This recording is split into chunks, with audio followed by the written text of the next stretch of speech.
और भाई आ गया थंबनेल देख के है, इम्पोर्टेंट क्वेश्चन है। आजा बच्चा, यही सवाल आपका भी है कि बोर्ड्स में क्या आएगा, तो देख ले भाई, यही आएगा जो मैं अभी बताने जा रहा हूँ। चैप्टर का नाम है magnetic effect of electric current. तुम्हारे बुक में देख रहा है magnetic effect due to electric current, कई जगह दिख रखा है magnetic effect of electric current. इसको हम लोग शॉर्ट में बोलते हैं MEEC, that is MEEC, magnetic effect of electric current. अरे है ना बच्चों लोग, तो आ जाओ। इस लेक्चर को अगर मैं बता दूं, इस चैप्टर को मैंने 3 लेक्चर में पढ़ाया था, तो मैं हर एक लेक्चर के हिसाब से इंपॉर्टेंट बोलता जाऊंगा। बट अगर आपने लेक्चर नहीं देखा है तो भी आप इंपॉर्टेंट ले सकते हो, आप कहीं और से पढ़ रहे हो, ठीक है। इंपॉर्टेंट क्वेश्चन मैं दे रहा हूँ, इतने क्वेश्चन आपको मिनिमम आने चाहिए, तो आपके बोर्ड्स के एग्जाम हो जाएंगे, कोई टेंशन लेने की बात नहीं है। कम से कम इतने टॉपिक्स आपका कवर होना चाहिए, इतने क्वेश्चन के आंसर आपको आने चाहिए। अगर आते हैं तो वेल एंड गुड है, नहीं आते हैं तो प्लीज वो टॉपिक जाओगे और लेक्चर में देख लोगे। तो फर्स्ट लेक्चर में इतने इंपॉर्टेंट बता रहा हूँ, आप लोग जाओ और देख सकते हैं। समझ में? चलो, आपको जो टॉपिक नहीं आता है सिर्फ वही टॉपिक जाओ, टाइम स्टैम्प ओपन करो, डिस्क्रिप्शन में जाओगे, आपको टाइम स्टैम्प मिलेगा कि कौन से टाइम पे कौन सा टॉपिक सिखा रखा है। जैसे आपको ये topic Fleming's left hand rule पर डाला तो जाओगे तो मैंने लिख रखा है left hand rule, left hand में क्लिक करेगा, सीधा वही ओपन होगा लेफ्ट हैंड रूल, आगे बढ़ जाना। समझ में? चलो, तो आ जाओ, इस लेक्चर को स्टार्ट करते हैं चलो, है ना। लेक्चर 1 में क्या क्या इंपॉर्टेंट है, डिफाइंड मैग्नेटिक फ्लक्स क्या होता है, ये इंपॉर्टेंट है। मैग्नेटिक फ्लक्स आपको पूछेगा कितने मार्क्स के लिए पूछ सकता है, 2 मार्क्स के लिए, है ना। फिर आएगा डिफाइंड मैग्नेटिक इंडक्शन और मैग्नेटिक फ्लक्स डेंसिटी, ये भी पूछेगा कितने मार्क्स के लिए पूछ सकता है बेटा, 2 मार्क्स के लिए, है ना। फिर राइट हैंड थंब रूल, अगर ये गलती से पूछा तो कितने मार्क्स के लिए पूछेगा बेटा, 1 मार्क्स के लिए, है ना। फ्लेमिंग्स का लेफ्ट हैंड रूल कितने मार्क्स के पूछ सकता है बेटा, 1 मार्क्स के लिए पूछ सकता है। फ्लेमिंग का राइट हैंड रूल कितने मार्क्स के लिए पूछ सकता है बेटा, 1 मार्क्स के लिए पूछ सकता है। लॉरेंस फोर्स क्या होता है, कितने मार्क्स के लिए पूछ सकता है, 1 मार्क्स के, मतलब 1 मार्क्स के क्वेश्चन आए तो ऐसे क्वेश्चन आ सकते हैं। कभी कभी कई बार ये सब क्वेश्चन को वो लोग 2 मार्क्स में पूछ सकता है, बेवकूफ़ी करने के लिए उनको कोई ऐसा नहीं है बच्चा, वो 2 क्वेश्चन को मर्ज कर देंगे और बोलेंगे कि 2 बता दो बेटा, 2 मार्क्स के लिए पूछ सकता है। समझ बेटा। फिर आपको साइक्लोट्रॉन आओगे, साइक्लोट्रॉन में आपको एक प्रूफ था बेटा, वेलोसिटी और रेडियस का रिलेशन डायरेक्टली प्रोपोर्शनल होता है, ये क्वेश्चन भी आने के चांस है बेटा, ये क्वेश्चन आया तो 2 मार्क्स के लिए, ये भी आ सकता है। चलो, फिर आपको टाइम पीरियड फ्रीक्वेंसी का रिलेशन निकालने आया तो ये क्वेश्चन आएगा कम से कम 3 मार्क्स के लिए, अरे है ना। चलो, अगला क्वेश्चन नंबर 8 क्या लिखा बेटा, टाइम पीरियड एंड फ्रीक्वेंसी के लिए डेरिवेशन निकाल आया बेटा साइक्लोट्रॉन के लिए, तो ये भी आएगा कितने मार्क्स, 3 मार्क्स के लिए। और अगर काइनेटिक एनर्जी आया तो भी कितने मार्क्स के लिए आएगा, 3 मार्क्स के लिए आएगा। तो ये तो लेक्चर नंबर 1 से इंपॉर्टेंट मैंने दे रखा है। अब बढ़ते हैं आगे, चैप्टर है बहुत बड़ा, तो इंपॉर्टेंट क्वेश्चन भी थोड़े नहीं रहेंगे, बहुत सारे क्वेश्चन होने वाले हैं। तो प्लीज आप लोग सारे वीडियोस को देखो, पूरा देखो, हर एक क्वेश्चन आपको बताता हूं। आपको इतना आता रहेगा तो आप लोगों को और कुछ बोर्ड्स करने की जरूरत नहीं, कोई डरने की जरूरत नहीं, आप लोग इतना किया है तो काफी है।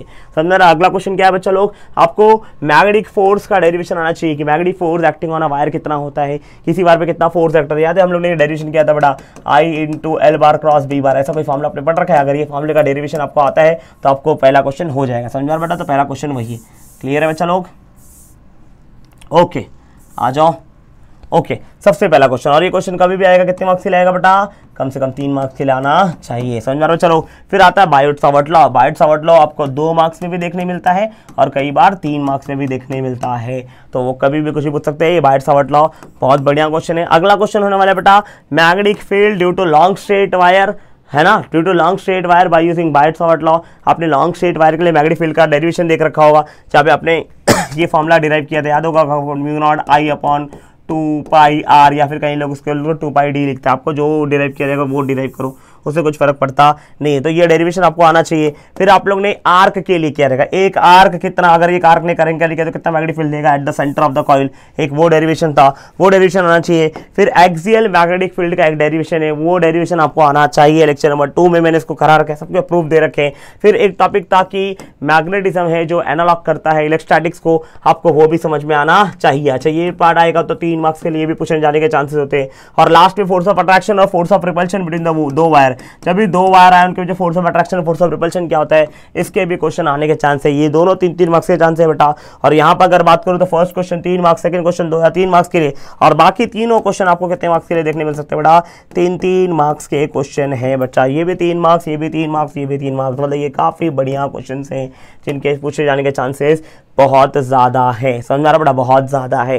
लेक्चर नंबर 2 में से मैं इतने इंपॉर्टेंट आपको देना चाहूंगा magnetic effect of electric current में। और अगर मैं और आगे बढ़ रहा हूँ, लेक्चर 3 में जा रहा हूँ, लेक्चर नंबर 3 में भी आपको इंपॉर्टेंट दे रहा हूँ बच्चा। फिर सबसे पहला state and explain ampere circuital law, 2 marks के लिए बहुत बढ़िया क्वेश्चन है। कितने मार्क्स के लिए बेटा, 2 मार्क्स के लिए बहुत बढ़िया क्वेश्चन होने वाला है बेटा, एम्पियर सर्किटल लॉ। फिर मैं आपको बताना चाहूंगा किसके लिए बेटा, magnetic field due to the infinite long straight wire, और उसको हम लोग बोलेंगे एम्पियर सर्किटल लॉ का लॉन्ग स्ट्रेट वायर की वजह से हम लोग लोग ने प्रूफ किया था लॉन्ग स्ट्रेट वायर का मैग्नेटिक फील्ड कितना होता है, ये भी पूछता है बेटा कभी कभी 3 मार्क्स में। तो ये क्वेश्चन भी बहुत अच्छा और बहुत इंपॉर्टेंट क्वेश्चन है।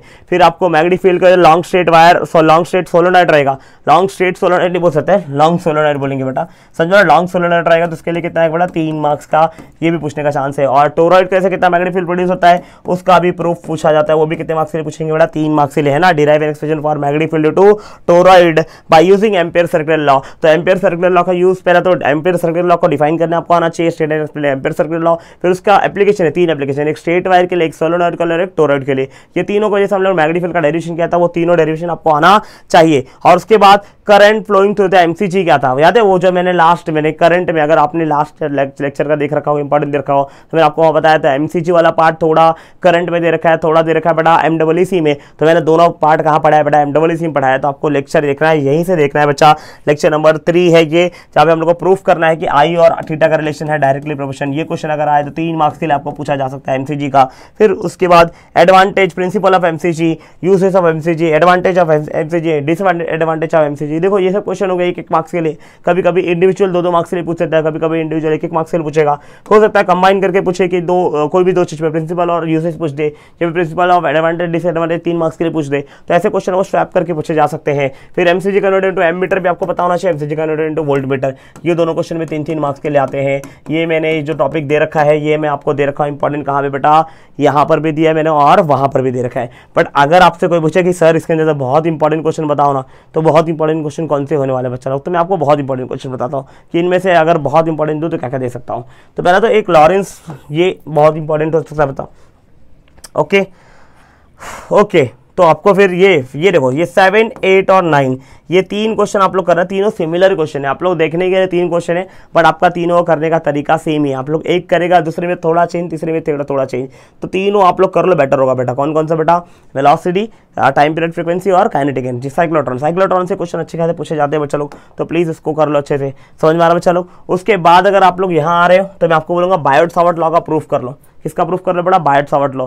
इसके 3 एप्लीकेशन है, अगर ये 3 एप्लीकेशन कर सकता है तो बहुत अच्छी बात है बच्चा लोग, बट 3 एप्लीकेशन नहीं कर सकता है तो मैं आपको एक ही चीज बोलूंगा बेटा, एक्सियल मैग्नेटिक, ये पहले तो आपको बायोट-सावर्ट लॉ आना चाहिए, है ना। 3 एप्लीकेशन आ जाए तो बहुत अच्छी बात है, नहीं आया तो कोई तकलीफ नहीं बच्चा लोग, है ना। फिर उसके बाद ये फोर्स ऑफ अट्रैक्शन वाला ये डेरिवेशन बहुत अच्छा है, ये डेरिवेशन को मैं बहुत इंपॉर्टेंट दूंगा, है ना बच्चा लोग। उसके बाद एम्पियर सर्कुलर लॉ क्या होता है, एम्पियर सर्कुलर लॉ आपको आना चाहिए। और ये टोरॉइड, इसके तीनों अगर आप एप्लीकेशन कर सकते हैं ना, ये तीनों एप्लीकेशन कर लो यार, बहुत बढ़िया क्वेश्चन है, बहुत अच्छा क्वेश्चन है, ये आपको करना चाहिए, मैं आपको यही बोलूंगा। और एमसीजी वाला पार्ट कर लोगे तो बहुत अच्छी बात बेटा, नहीं कर लोगे तो करना पड़ेगा ही, है कि नहीं यार। तो मैं फिलहाल के लिए इंपॉर्टेंट के कुछ क्वेश्चन दे रहा हूँ, तो मैं फिलहाल के लिए इतना इंपॉर्टेंट दूंगा आपको, एसीएल वाला पार्ट और बायोट-सावर्ट लॉ और उसके आगे के जो मैंने थ्योरी दे रखी थी वो पार्ट कर लो, आपको इजी पड़ेगा। ये कोई भी, मैं इंपॉर्टेंट का मतलब होता है कि ऐसा क्वेश्चन जो आप लोग इजीली कर सको और इजीली बोर्ड्स में पूछे जाने का बहुत चांसेस होते हैं, वो क्वेश्चन है, समझ रहा, वो क्वेश्चन समझ में आ रहा है। चलो ठीक है, तो आपको मैं इतने इंपॉर्टेंट दे रहा हूँ, इतने क्वेश्चन आपको पूरे बोर्ड्स में करने चाहिए